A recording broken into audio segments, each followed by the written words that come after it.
In this video, I will show you how to create an account on Zoom. Open Zoom like this first. And what you have to do, just go and click on sign up. And here your age, your birth, for example, this, click continue. And select your email. I will choose one of my email.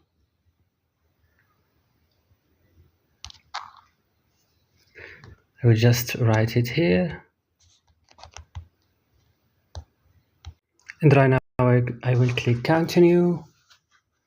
And they will send me a verification code. I have to put it here. Right now I add my verification code. I will add my first and last name. And here my password. After that I will click on create account.